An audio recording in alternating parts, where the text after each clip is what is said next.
sometime in the early fourth quarter. He immediately hobbled down the tunnel into the locker room, and Steve Kerr has already addressed the media postgame. Before we go any further, let's get the injury update from Steve Kerr. We'll hear everything else that the coach had to say, and then we will continue to react to this game. But just to get to the latest information on Steph Curry's left ankle, let's hear from Warriors head coach Steve Kerr as he addressed the media postgame after tonight's Warriors loss, 112-104 to the Clippers. Here's Warriors coach Steve Kerr.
Okay, so that's Steve Kerr post-game earlier tonight. Didn't get the Steph Curry injury update in there, but I can summarize it for you. He was asked about any conversation he had with Steph or the training staff after Steph rolled his ankle for the first time late third before he inserted him back in the game in the fourth quarter, when he then subsequently rolled that left ankle a second time and had to leave the game and did not return. When asked specifically about Steph Curry's rolled or sprained left ankle, Steve Kerr said, quote, "He's doing okay. I think he," being Steph, used the word mild or moderate. He doesn't think it's too bad, but it is a concern. He will get an MRI tonight. So Steph Curry will get an MRI tonight, according to Warriors head coach Steve Kerr, on that rolled left ankle. We will probably figure out the results. We'll learn about the results of that MRI tomorrow, and then we will go from there. At this point, the Warriors next play on Tuesday. They have a doubleheader Tuesday, Wednesday, both against the Pelicans. The Pelicans in town for like a mini baseball series, a two-game series. Tuesday, Wednesday against the Pelicans. We will see if Steph Curry is available at this point. I don't want to speculate. Mild or moderate ankle sprain nonetheless. I would imagine the Warriors are going to be very, very cautious with Steph Curry, at least this early in the season. So we'll have to wait until tomorrow, I would imagine, until we learn the result of the MRI. But perhaps the Warriors will be without Steph Curry for at least a little bit of time. Steve Kerr did talk about the push they put together there in the fourth quarter without Steph Curry, and also, again, without Draymond Green.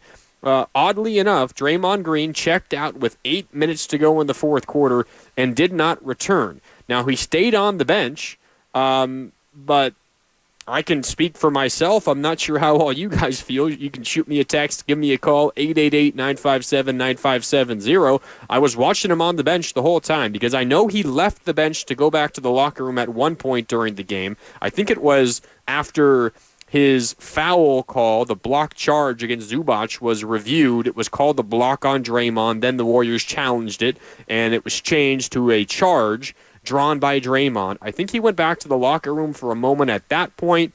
But here in the fourth quarter, he just sat on the bench. He had his jacket on, zipped up all the way in a hood over his head, and he had ice packs on both of his knees. Now, that's not out of the ordinary. Generally, when Draymond's on the bench, that's what he does, and there's absolutely nothing wrong with that.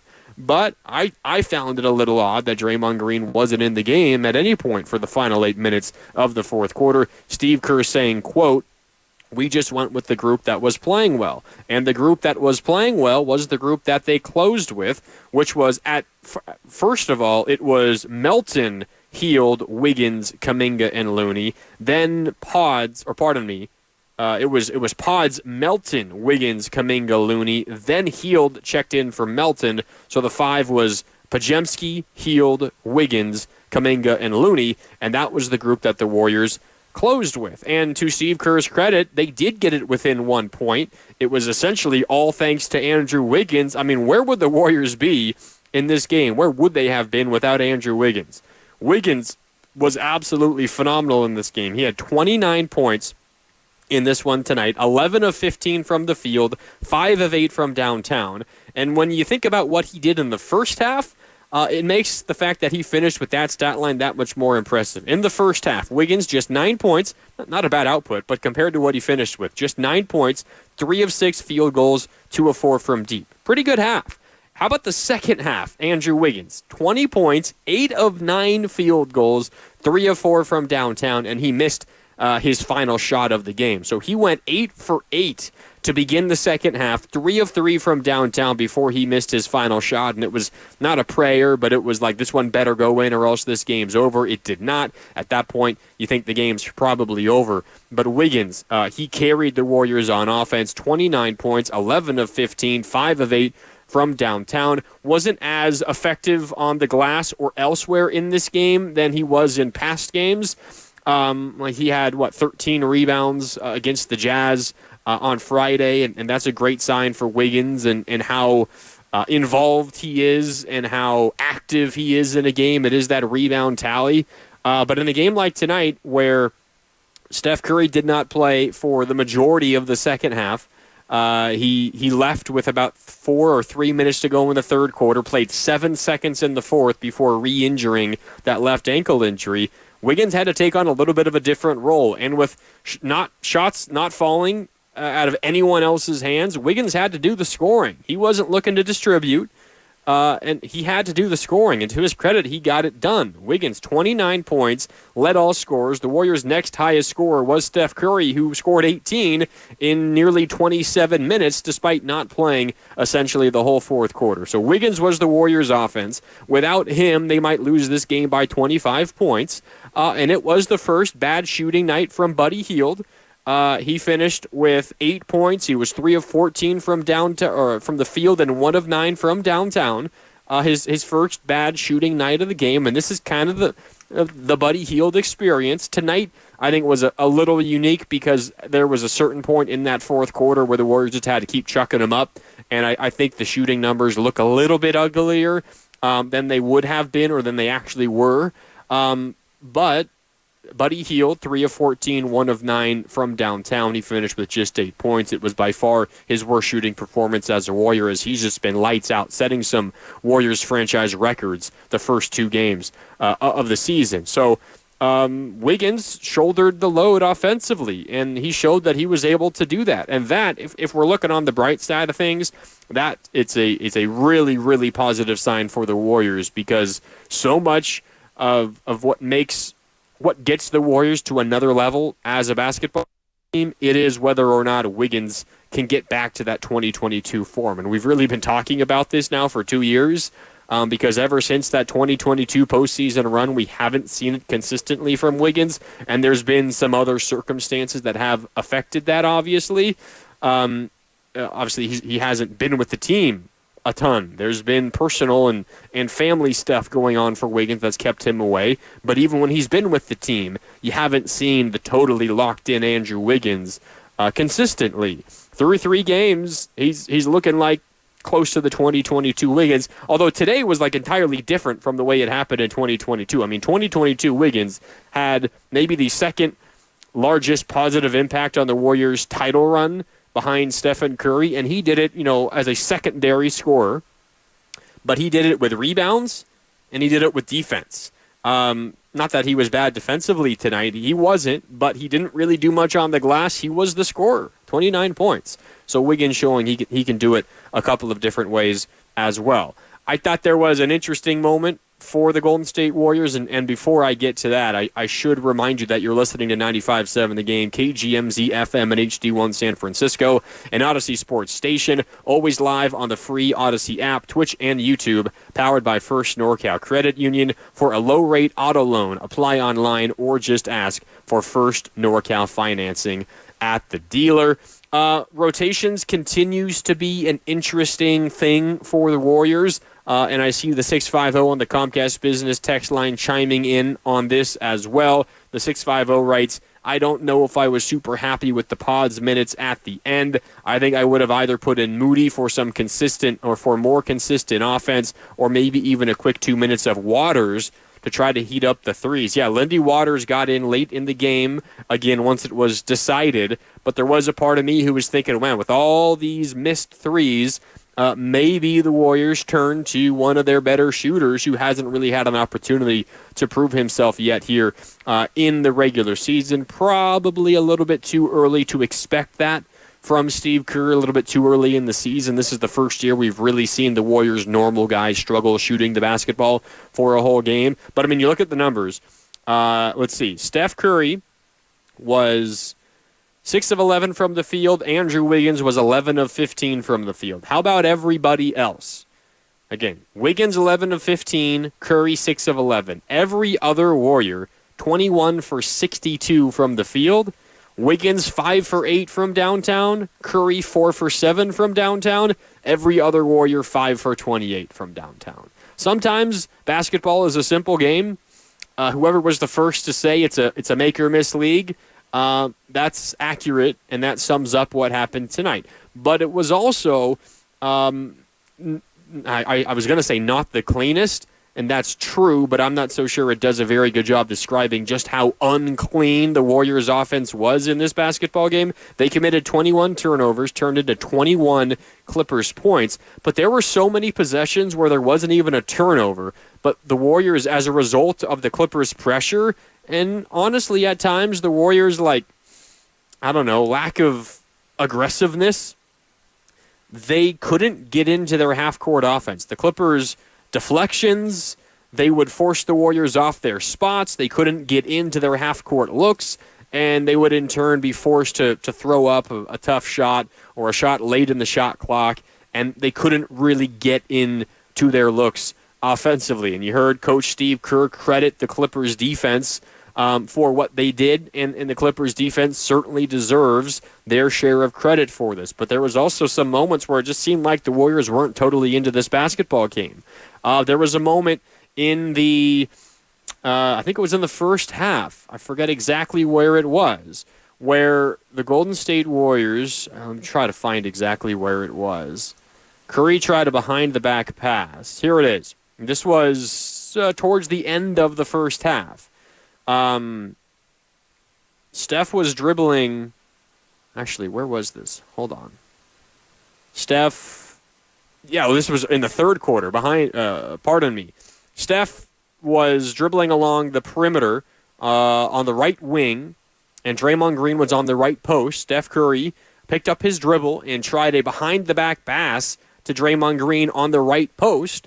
And it wasn't the most accurate pass, but it was certainly catchable by Draymond Green. And Draymond, instead of taking a step towards the ball to make sure he catches it, kept his feet planted and tried to reach with his left hand, but the pass was a little too far outside, and he couldn't grab it. And because he didn't move his feet, it just rolls off his fingertips out of bounds. That kind of summed up the Warriors' offense at times in this game. It was just ugly. There wasn't a lot of rhythm. And after what we saw in Portland and in Utah, maybe aside from like the first 6 minutes of each of those games, it was like a stark difference. There was a dichotomy in how the Warriors' offense ran at times tonight versus how it ran a lot of the first two games of the year. And what was kind of odd was the Warriors' defensive starting group, right? The Steph Curry, Andrew Wiggins, Jonathan Kuminga, Draymond Green, and Trayce Jackson-Davis starting group.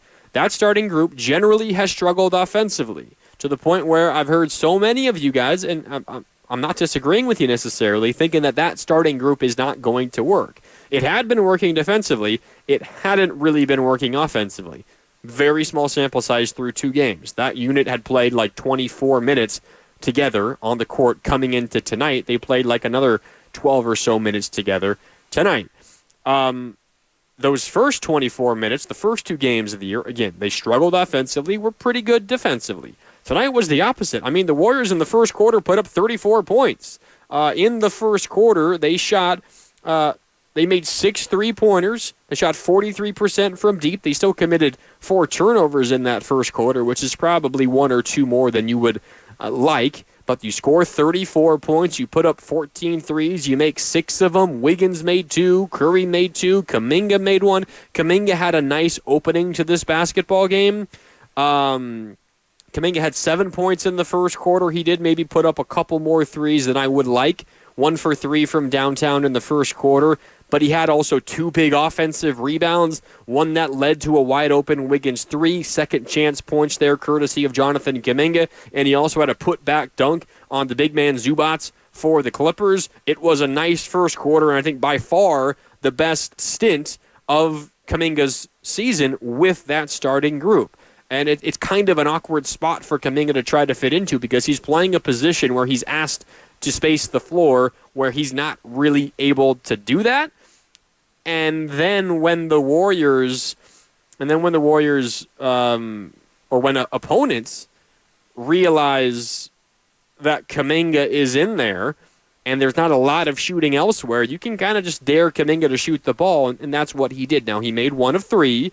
If he starts making 2 of 3 or 2 of 4 or just 1 of 2, maybe that changes and defenses have to respect it a little more. But at this point, with that unit, I think defenses are just content kind of packing the paint, especially when Kuminga has the ball. And until he develops a counter off of that, that group might continue to have some offensive issues. But it was better today, and I think it was in large part because Kuminga wasn't necessarily forcing those takes into the paint when the teeth of the defense is just waiting there for him to do that. So I thought it was a step forward for Kuminga in this game. He finished with 12 points, 4 of 10 from the field, 1 of 6 from downtown. Took a couple in the fourth quarter when the Warriors were chasing points. When the Warriors were chasing those points in that fourth quarter and did not make them. So that 1 for 6 looks a little ugly, but a couple of those were late. But overall, I was encouraged by those Kuminga minutes, especially early in the basketball game. But odd, no Draymond Green minutes minus after from the 8-minute mark on of the fourth quarter, and the Warriors decide to close with a group of, it was Podziemski, Hield, Wiggins, Kuminga, and Looney. And Steve Kerr credited Kevon Looney. Kevon Looney had a great moment in the fourth quarter. Looney finished with 10 points. He had 11 rebounds, his first double-double of the season in 20 minutes. He had an awesome steal. He picked the pocket of James Harden at half court and then kind of somehow managed to keep Harden on his left hip as he dribbled down the floor the other way for a lay-in. The Warriors got back within 1 at one point. That Looney fast break bucket off the steal of Harden was a quick 5-0 run. It came after a Wiggins three-pointer. That turned an 11-point deficit into just a 6-point deficit. The Warriors got back within 1 when Wiggins hit another three-pointer hiding behind a Looney screen. It was a 1-point game with 3:30 to go in regulation, and then the Clippers started coming back. A Harden drive, a Powell deep 2, back to a 5-point game. Wiggins misses a 3.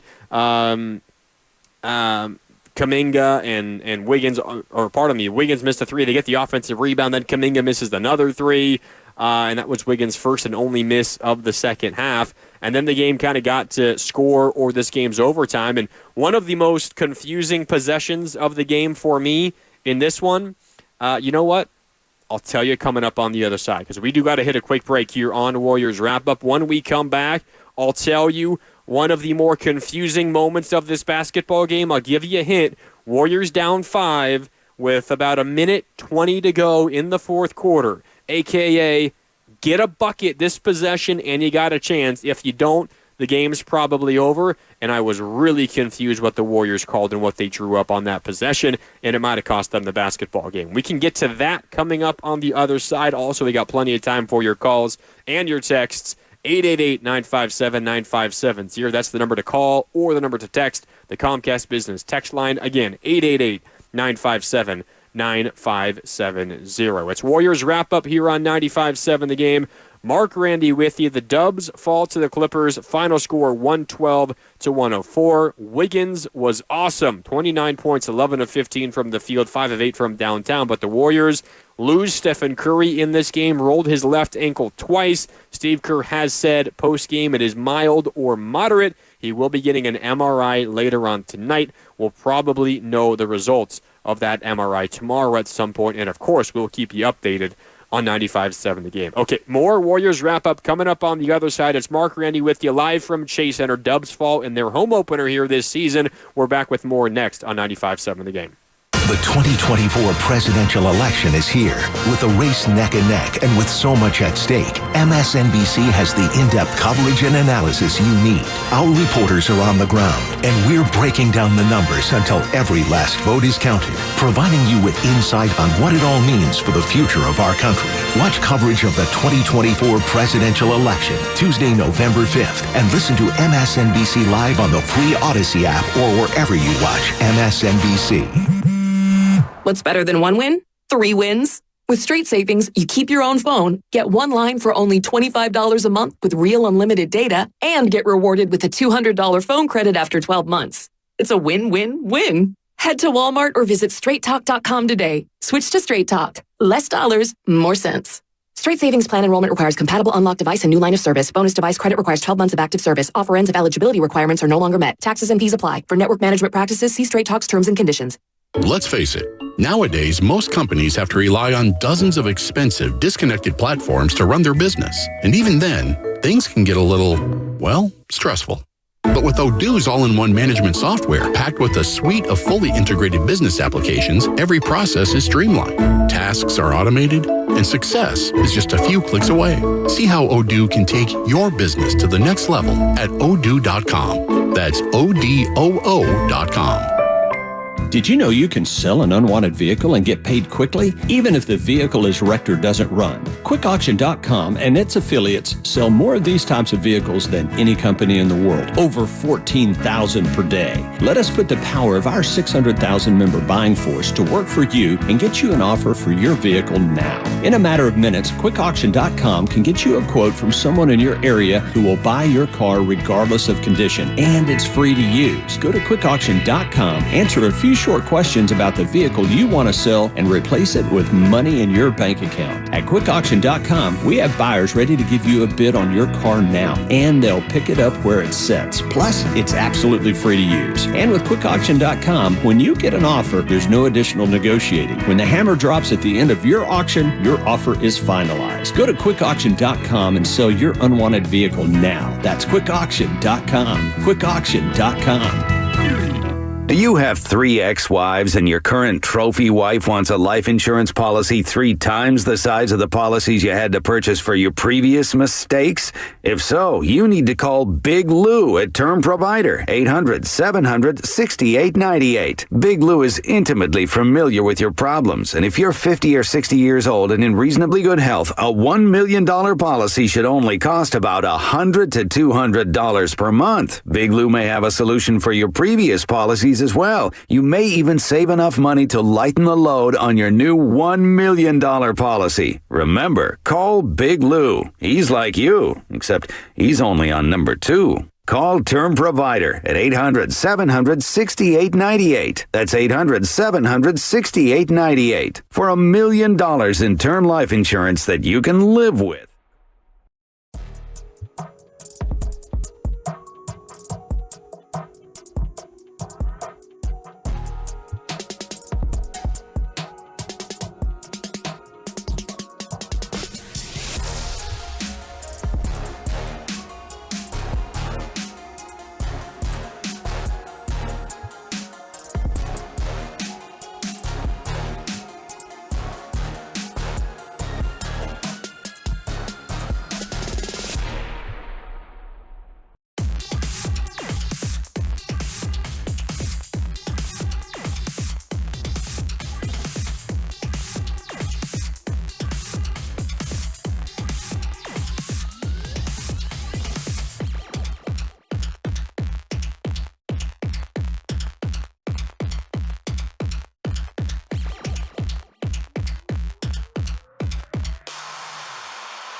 Looney will screen. Wiggins goes to the left wing. Comes back. Settles behind the pick. Takes the three. Got it!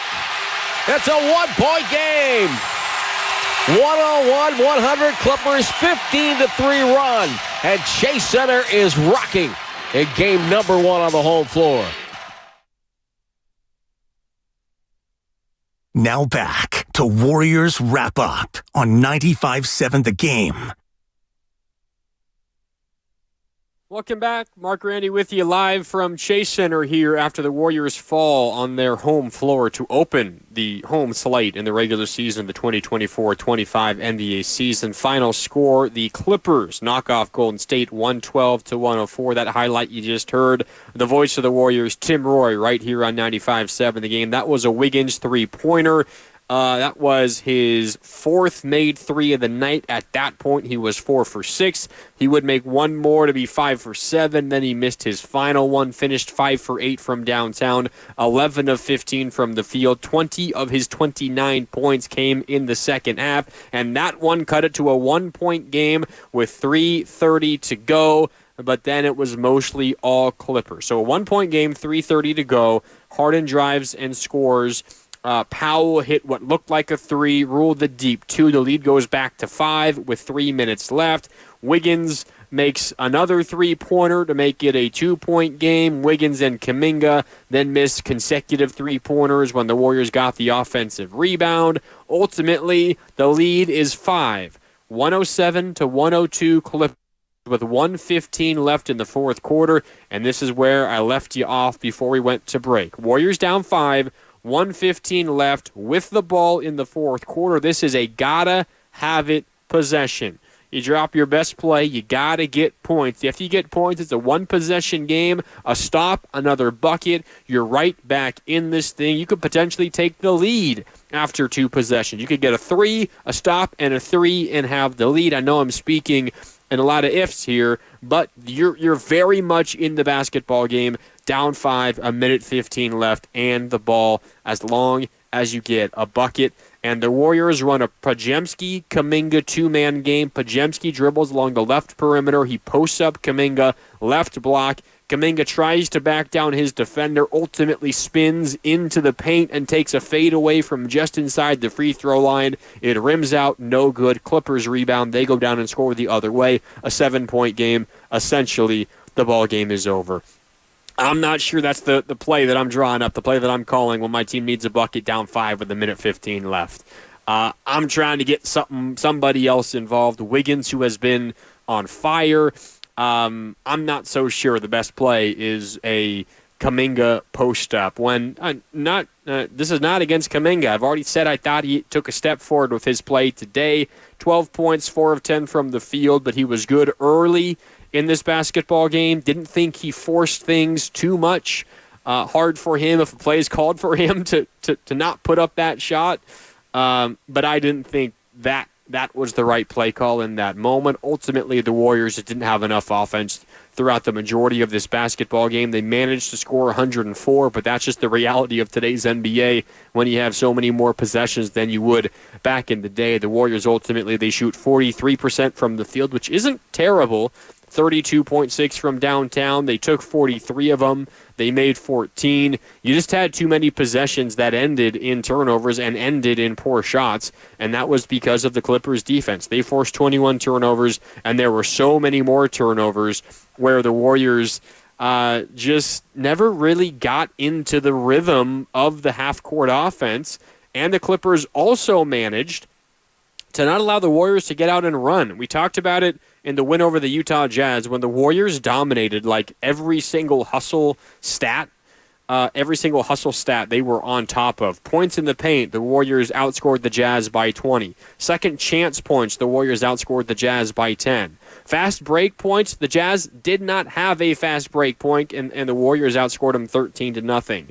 Tonight, points in the paint, the Clippers dominated, outscoring the Warriors by 20, 58-38. Second chance points, Clippers the edge there, 21-15, and then fast break points, the Warriors had an edge, 16-12, but it's not been as big of an edge as they've had in past games. The Clippers were good in the fast break as well. The Warriors did not run the Clippers ragged as they had run both the Blazers and the Jazz ragged so far this season, and they weren't able to do that today. The Clippers were the better team, the more aggressive team, the team that, to use a phrase that so many people use, the team that wanted it more. And I think I read a quote from Gary Payton II who essentially said the same thing.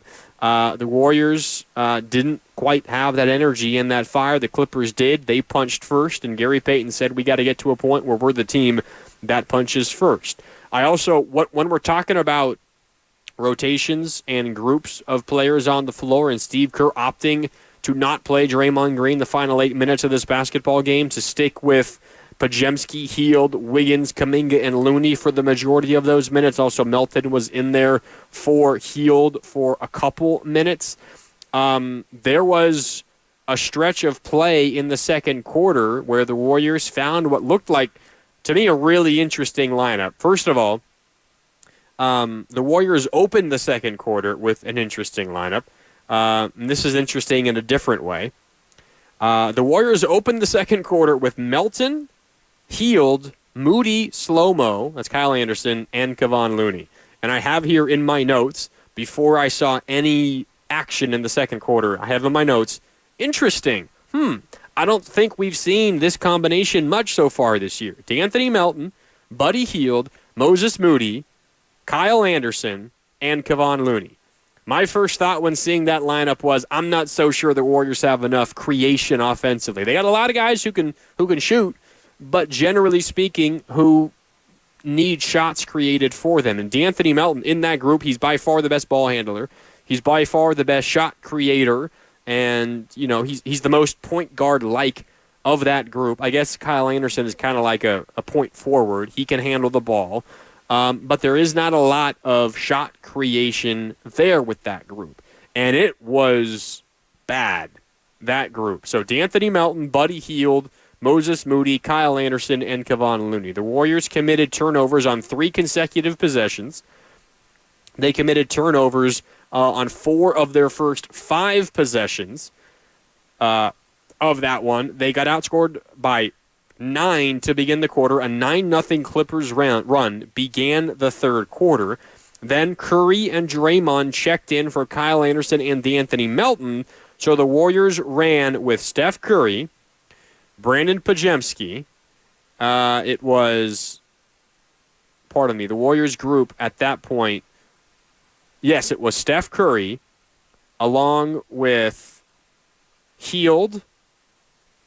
Who else was in here? Sorry about that. Steph Curry, Hield, Moody, Draymond, and Trayce Jackson-Davis. That's what the group was. After the initial disaster of early second quarter where they committed 4 turnovers in the first 5 possessions, they got outscored 9-0 to begin the quarter. A tie game at the end of one turned into a 9-point deficit like 3.5 minutes in.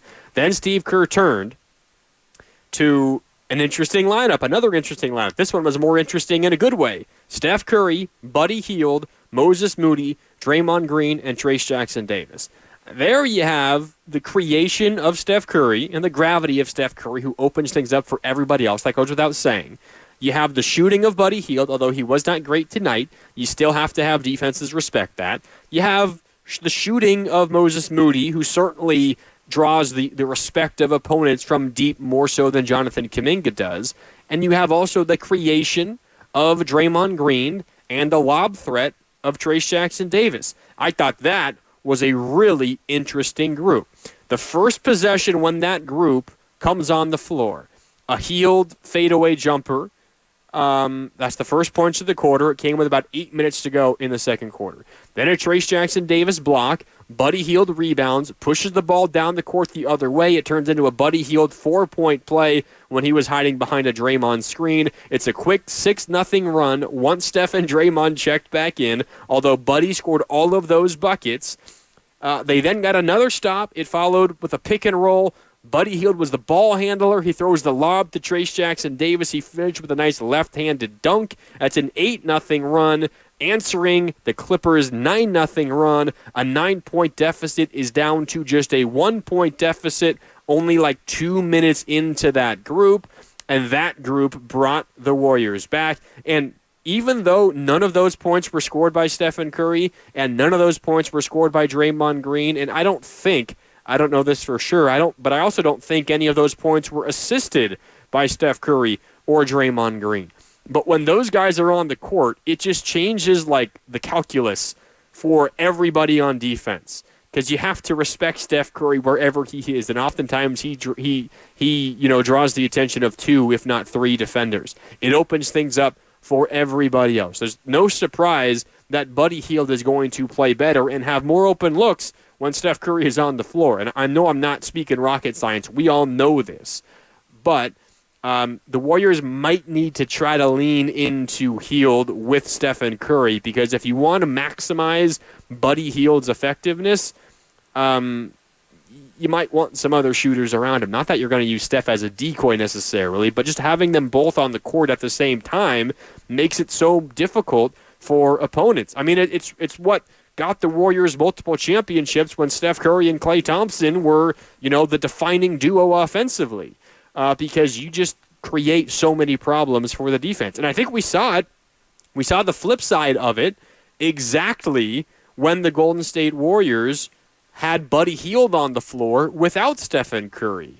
And I forget exactly what moment in the game this was, but let's see if I can find it here in my notes. Give me just 1 second. It was when Hield was on the court without Steph, and it was late in the first quarter. Yeah, here it is. Steph checked out with a couple minutes to go in the first quarter to get him ready for his run midway through the second quarter. And what the Clippers ended up doing, and I think this is why Tyronn Lue, head coach of the Clippers, deserves so much credit, and why Steve Kerr was right giving credit to the Clippers for how they played defensively. The second that Steph Curry left the court and Buddy Hield was like the only Warrior shooter out there, whenever he handled the ball and if the Warriors were trying to run pick and roll to get him looks, the Clippers just blitzed him. They blitzed him like he was Stephen Curry. And Steph Curry has been blitzed off of screens like for nearly a decade now, that he knows how to deal with it. And still oftentimes, I mean, how many times do you rip some hair out of your head because Steph Curry committed a turnover where, he saw the defense coming? Like, it's still not easy, but Steph Curry's been dealing with it for a decade. He generally knows the rules and the principles of how to avoid that sort of thing. But when Buddy Hield gets blitzed like that, he's not really a ball handler, and 2, he's not really used to defenders doing that. They blitz him. It was Looney setting a screen on the right wing. I remember the play exactly. Looney setting a screen for Hield on the right wing. Hield tries to get around the screen, and Looney's man, I think it was Zubac, just comes out and pressures. They both blitz. Hield's man and Looney's man just come out and sprint to double team Buddy Hield along the right wing. He obviously can't get a shot off. He tries to pick up his dribble, ultimately jumps up and backward to create some space, and then tries to dump it off over the top of the defense into Looney. But this is where you have good defensive principles for the Clippers.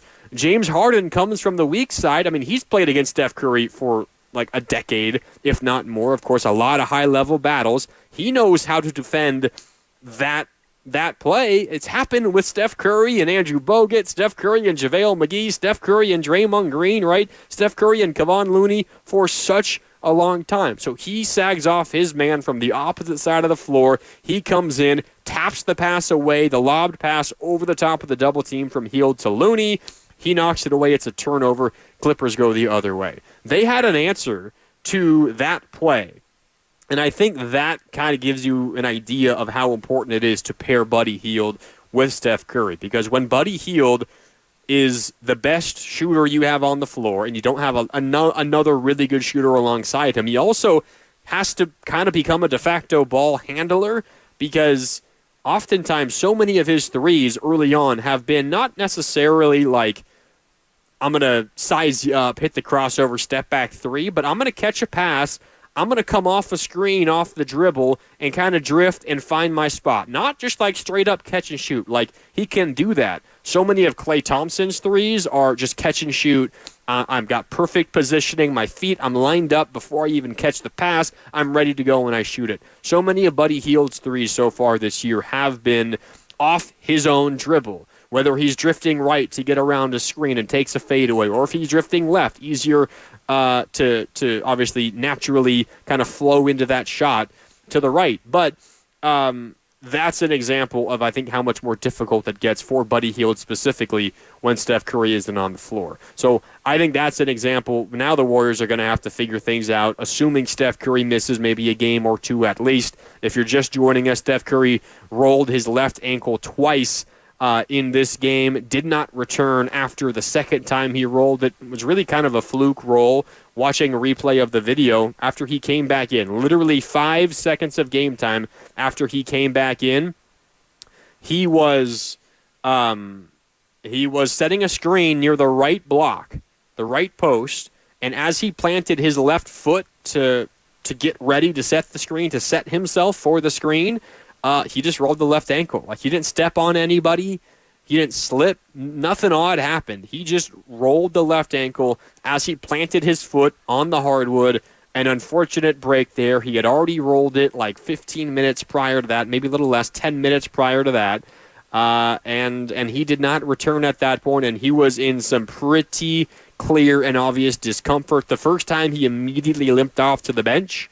This time he immediately limped and kind of hopped on one leg, his right leg. He did not roll that ankle. He rolled his left ankle twice, immediately down the tunnel and back into the locker room. Steve Kerr saying postgame, Steph Curry told him, he used the word either mild or moderate to describe the ankle injury, the rolled left ankle. He will get an MRI tonight, and we will learn more, I would imagine, tomorrow about Steph Curry's ankle injury. But as of right now, we do not know a ton about it at this stage, but Steph Curry told Steve Kerr he thinks it's mild or moderate. And I mean, if there is any one person that has the ability to determine whether an ankle sprain is mild, moderate, severe, whatever you want to call it, it's Stephen Curry, because he's suffered that same injury countless times, right? It was those injuries that kind of set the stage for the Warriors' dynasty, because the Warriors re-signed Steph Curry to what turned out to be maybe the biggest discount in the history of the NBA. He won 2 MVPs, including 1 unanimous MVP on that contract when he wasn't making that much money, and he was the biggest discount in the NBA at that point in time, and that allowed the Warriors to go after Kevin Durant and allowed them to sign Klay and Draymond to extension while Steph wasn't making a ton of money. So the Steph Curry history will not be told without the ankle issues, and it reared its ugly head once again in this one for the Golden State Warriors. As they lose this one, final score 112-104. A text here from... Let's see, where did it go? Let me scroll back down and find this. This one came in about 20 minutes ago from the 831 on the Comcast Business text line, 888-957-9570. I think this is a good job summing up what this game felt like. The 831 writes, Warriors should have blown out an average Clippers team at home, and like last year, dropped a lot of home games to beatable opponents. 831, I think you're spot on. I mean, the Warriors last year, it was such an odd season. Because, first of all, let's jump back a couple more years. Let's go back to the championship year, right?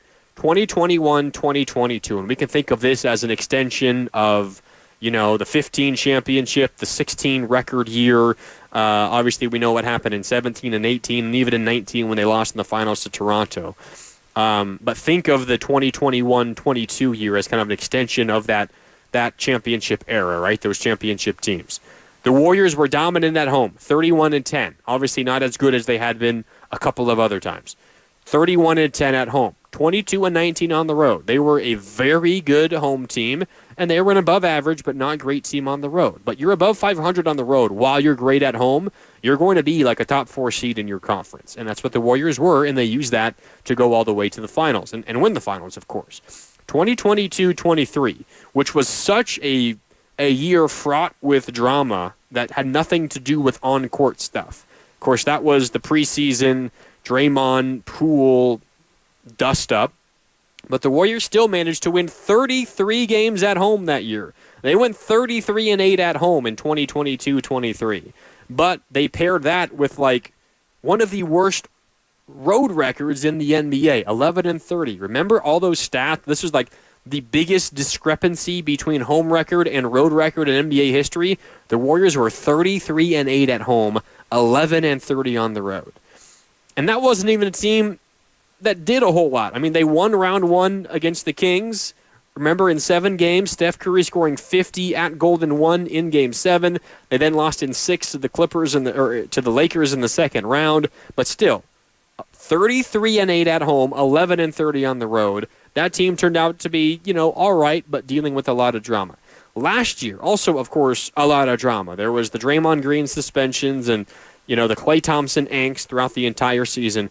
They were 25-16 on the road, a better road record than when they won the championship in 2022. Yet at home, they were 21-20, barely above 500 at home last year.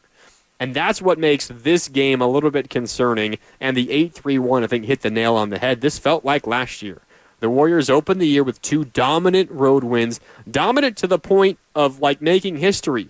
The first time in NBA history a team had won each of the first 2 games of its season by 35 or more points. Then the Warriors return home, and they lay a bit of an egg against the Clippers, and they lose this game by a score of 112-104. That's something to keep an eye on, because if the Warriors want to accomplish what they hope to accomplish this year, they absolutely have to win more home games than they did last year. 21-20 at home last year, and check notes, 0-1 at home so far this year. So not a good sign there, but the good news is, of course, just game number 1 of 41 at home. The Warriors have 40 more of these home dates, and you certainly hope they could get to, at the very, very least, 25 home wins. You're probably hoping for a little something closer to 27, 28, 29, or 30. Something like that would be really, really nice. And if you get that done, this team will be a playoff team. Not just a play-in team, but a playoff team. But you got to defend home court better than last year and better than what they've done so far this year, of course, just 1 game in. All right. Let's sneak in a call here before we do wrap things up. Don't want to leave anybody on hold. 888-957-9570 is the number to call. And up next is Filmo Mike. Filmo, what's up? You're on Warriors Wrap-Up on 95.7 The Game. How you doing, Filmo? I'm doing good. Bang bang down the game. We got that win, but I'm challenging San Francisco. We got to create a better home court environment, San Francisco. We have to do more. Maybe I need to go to games more. I ain't been going to games. It's hard out here for a pimp. Anyway, though, but we got to create a vibe, bruh. The Oracle Arena was a real thing. And Chase Center ain't bringing that same thing. And we got to be better. We got to challenge ourselves to be better. And we can't do it because the Giants of the 2010s was lit. One of the most litest ballparks of all time. So it ain't like we can't do it, but I challenge the San Francisco Bay Area crowd. We got to be better. We got to be litter. We got to create a real home court for our team because we're not delivering that. We soft out here. So, yeah, that's why we ain't as good as at home. Yeah, Filmo, appreciate the call. I will say it kind of felt like a weird environment today. And maybe part of this has to do with what Filmo said when he first came on, Bang Bang Niner game. The Niners were playing Sunday Night Football against the Cowboys, a really, really big football game, and I'm sure we'll hear all about it tomorrow here on 95.7 The Game as well. I'm about to get out of here in a little bit, and then I'll head home and go watch the football game for the first time. Don't worry, Filmo, you did not spoil it for me. I knew the result, but I gotta lock in and watch the football game. So I think part of it probably was the Bay Area's attention was probably divided and split. But I don't want to say sleepy, but tonight wasn't as it didn't. I'll put it this way: tonight didn't feel like a home opener. I didn't really feel the juice from the beginning, and it started like pregame. We're were 10 minutes from tip-off, and the arena was half empty. Now it filled up. It was a sellout, and it's the Warriors' 519th consecutive sellout. So not like the building was empty, but it was a late-arriving crowd. At least it wasn't full early. And the Warriors, the crowd didn't get really loud until the fourth quarter when the Warriors made that run. Like the loony strip of Harden and fast break bucket the other way that forced a Clippers timeout, that was the loudest the building got, and that was already like 6 minutes to go in the game. And I think Filmo is right. I mean, obviously, if we compare it to what Oracle Arena was, I'm not sure this building will ever live up to that because Oracle Arena was such a unique environment. And obviously we know some of the dynamics of what the new arena have meant. But, you think back to the 2022 playoffs, I mean, this was an incredibly big home court advantage for the Golden State Warriors. Again, 2022, the year they won it all, 31-10 at home. The following year, when they did not win the championship, they were 33-8. 33-8 at home. That was a team that won just 11 games on the road, yet they were still like the best home team in the league at 33-8. So something's been in the water for the Warriors at Chase Center last year, and now, of course, just one game into this year. But keep that in mind going forward as well for the Golden State Warriors. Filmo might be right. I mean, there is like a certain price dynamics issue that maybe prices out some of the loudest and most rowdy fans, and that's unfortunate, but it is what it is. But let's also not pretend that Chase Center hasn't been a good home court for the Warriors other seasons. Again, 2022 they were 31-10, and 2023 they were 33-8. Now you just hope that they can figure it out. They can put last year at home behind them when they were just 21-20.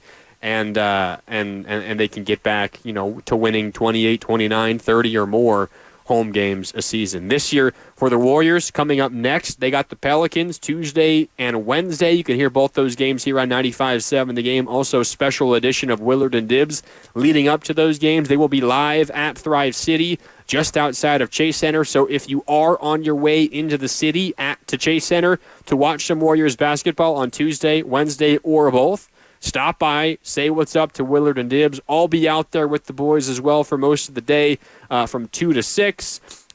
Should be a ton of fun out at Thrive City as the Warriors gear up to welcome the New Orleans Pelicans. That's coming up later on this week. The 650 on the Comcast Business text line. The Warriors must take care of business against the Pelicans both times, even if Steph is out, to atone for this opening night loss, and that would be a good step forward for the Warriors. I will say, though, the Pelicans, it's a big if.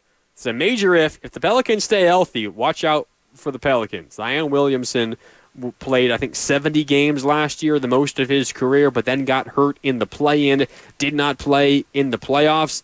If you have a healthy Zion like last year for the regular season, but then he stays healthy for the postseason, Brandon Ingram, who was in so many rumors, potential trade rumors this offseason, he's back. You know what they got with Trey Murphy III, one of the best distance shooters in the NBA, and Herb Jones, maybe the best perimeter defender in the league. He's awesome defensively. You got a nice little core there developing in New Orleans. And they're a scary team. I'll put it this way. Through the Warriors' first 4 or 5 games, obviously they play the Pelicans both in Game 4 and Game 5, that's the best team the Warriors have played so far this year, coming up on Tuesday and Wednesday when the Pelicans are in town. That will be a test, and it will only be more of a test if Steph Curry is out. Again, Steph Curry rolled his left ankle twice in this game, late in the third and then early in the fourth. Obviously, he returned after the first time, did not return after the second time. Steve Kerr said post-game, quote, "He's doing okay. I think he used the word mild or moderate. He doesn't think it's too bad, but it's a concern. He will get an MRI tonight." That is the big news after this Warriors loss tonight. Okay, final few minutes here on Warriors Wrap Up on 95.7 The Game. Again, it's Marc Grandi with you. Let's get to our Crashing the Boards segment, which is brought to you by Chilton Auto Body, the Bay Area leader in collision repair. Crashing the Boards tonight, there's 2 obvious choices. First of all, I got to give a shout-out to the opponent because Ivica Zubac for the Clippers was awesome in this basketball game. 23 points and 17 rebounds. 6 of those 17, by the way, offensive rebounds. And that was another big category in this basketball game. Both teams had 14 offensive rebounds, believe it or not, but the Clippers turned that into 6 more second chance points. 14 offensive rebounds for the Clippers, 21 second chance points. And how about Zubac in this basketball game? Extending what he's already been doing this year. Zubac, game 1 of the season, 21 points, 9 assists. Second game, which was last night in Denver. Remember, the Clippers were on a back-to-back, and they came in and won this basketball game. Looked like the fresher team in this one after playing last night in Denver and then tonight here in San Francisco. But Zubac, 21-9, game 1, 24-15 last night, and then tonight, 23-17. And after last night, it was the first time in his career that he scored 20 or more points in consecutive games, make it now 3 straight games. And after last night, Zubac became the 4th Clipper to ever have at least 45 points and 24 rebounds in the team's first 2 games of the season. You add on 23 more points and 17 more rebounds, he is getting into some rarefied air in Clippers history. He has been awesome so far this season, and he really hurt the Warriors in this basketball game, but I got to give it to a Warrior. So, as a result of that, crashing the boards tonight, which is again brought to you by Chilton Auto Body, the Bay Area leader in collision repair, that goes to one Kevon Looney, who was the Warrior spark plug off the bench in this basketball game. Steve Kerr said it post-game. He said, quote, "Loon lit a fire underneath us," and that he did. Looney had 10 points, 11 rebounds, his first double-double of the season. 5 of his 11 rebounds were on the offensive side of the glass. He also had 3 assists, and he brought the Warriors back in that fourth quarter. At least he was a big part of the group that brought the Warriors back. Of course, Andrew Wiggins was big in that, scoring 29 points, 11 of 15 from the field, 5 of 8 from downtown. But come on, Looney deserves a shout-out, and he gets the honor of crashing the boards, which is again brought to you by Chilton Auto Body, the Bay Area leader in collision repair. All right, Warriors fall to the Clippers by a final score of 112-104. It was a slow-moving basketball game. There were so many whistles. There were a lot of deflections. There were a lot of steals, and the Warriors just never quite got into that rhythm offensively. Maybe after the first quarter. I mean, they put up 34 points in the first quarter, but second quarter was stop and go with whistles and turnovers and all of that. And then, of course, you lose Steph Curry to an injury in the second half of this basketball game, and you fought back. I mean, they were down. I mean, honestly, it was kind of impressive. The Warriors were down by 9 in the fourth quarter without Stephen Curry and without Draymond Green. Draymond did not leave with an injury, but he did not play the final 8 minutes. Down by 9, and neither of those two guys, I think most would argue the Warriors' 2 most important players still at this point. And the Warriors fought all the way back and got within 1. Now, the Warriors are in no position to play the moral victory game. I know it is very early in the season. You can play that if you want, but this is a veteran group that has their sights set on getting back to the postseason and making a run for another championship. This is not a team that's going to feel good about a moral victory, but if you are looking for a reason to feel good, I would say look no further than that run in the fourth quarter after the Warriors got down 9, an 8-0 run quickly, Looney and Wiggins getting in on the action. You cut it back to within a 1-point game. You're back within 3 a little bit later on. It was back and forth, but you just could not get enough buckets down the stretch. And ultimately, you lose that basketball game. But Looney was awesome. Andrew Wiggins was awesome in this basketball game. A couple of other notes in this one. Trayce Jackson-Davis entered this basketball game without a missed shot. Against Portland, he was 5 for 5 from the field, and against Utah, he was 6 for 6, so he made his first 11 field goal attempts tonight. He was only 2 for 6 from the field in this basketball game. I think both of his finishes were alley-oop dunks in this one, but he missed the other 4. He was 2 for 6 from the field and relatively ineffective. Only 1 rebound and 1 assist for Trayce Jackson-Davis, but still, This is a young player who's having a hell of an impact on the Warriors at this stage of his career. But the Warriors do not get enough from everybody else. Wiggins was great. Curry, while he was playing, was efficient. He was on pace to have his best shooting game of the year, and I suppose he still did, but it was cut short. Did not play really the entire fourth quarter after rolling that left ankle a second time. He played 7 seconds in the fourth quarter. That was it. But the Warriors did not get enough from anybody else at that point. All right, that'll do it for Warriors Wrap-Up tonight here on 95.7 The Game. Thanks so much for tuning in. My name is Marc Grandi. Of course, we'll be back bright and early tomorrow morning here on 95.7 The Game as we gear up for our first Monday with Warriors regular season basketball to react to. Of course, we will also be talking Niners and Cowboys as the Niners get what I'm hearing was kind of an odd win in Santa Clara. I'm about to head home and watch that football game myself.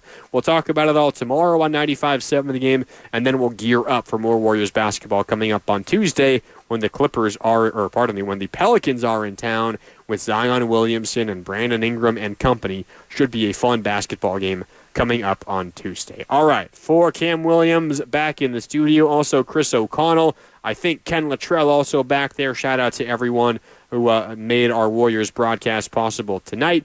My name is Marc Grandi signing off. Thanks to you for tuning in all night long. We're back tomorrow. Warriors and Niners talk, of course, all day long. For now, though, it's Marc Grandi signing off. Thanks for tuning in. We'll talk later here on 95.7 The Game. It's time to review the top 3 highlights of the day. I'm joined, as always, by my co-anchor, Snoop. Hey, what up, though? Snoop, number 1 has to be getting the new iPhone 16 Pro with Apple Intelligence at T-Mobile. Yeah, you should hustle down at T-Mobile.